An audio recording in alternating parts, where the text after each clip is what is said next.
மக்களே ஸ்கிப் பண்ணாதீங்க. இது ஒரு காய், என்ன காயின்னு தெரியல.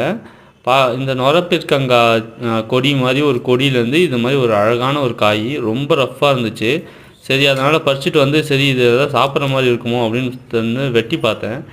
பார்த்தா உள்ளே வந்துட்டு நம்ம இந்த கீரை செய்வோம்ல, கீரை வந்துட்டு விதை கூட கலந்துருந்தா எப்படி இருக்கும், இந்த முருங்கைக்கீரையும் விதையும் கலந்த மாதிரி. இது இது என்ன காய், என்ன பழமா இல்லை என்னன்னே தெரியல. ஒரு விஷக்காயானு கூட தெரியல. இந்த மாதிரி ஒன்று நான் பார்த்ததே இல்லை. இது உங்களுக்கு தெரிஞ்சிருந்தால் கமெண்டில் சொல்லுங்கள் ப்ளீஸ். இது என்னன்னே தெரியல. பாருங்கள், ஏதோ கீரை குழம்புல விதை கொட்டின மாதிரி இருக்குது பாருங்கள். இது என்ன காயின்னு தெரியல. ஆனால் இது வந்து கொடியில் தான் காய்ச்சுது. கூகுளில் சர்ச் பண்ணால் இது ஏதோ ட்ரீ டொமேட்டோன்னு இருக்குது. ஆனால் இது ட்ரீ டொமேட்டோ கிடையாது. இது என்னன்னே தெரியல. இது என்னன்னு தெரிஞ்சால் கொஞ்சம் கமெண்டில் சொல்லுங்கள்.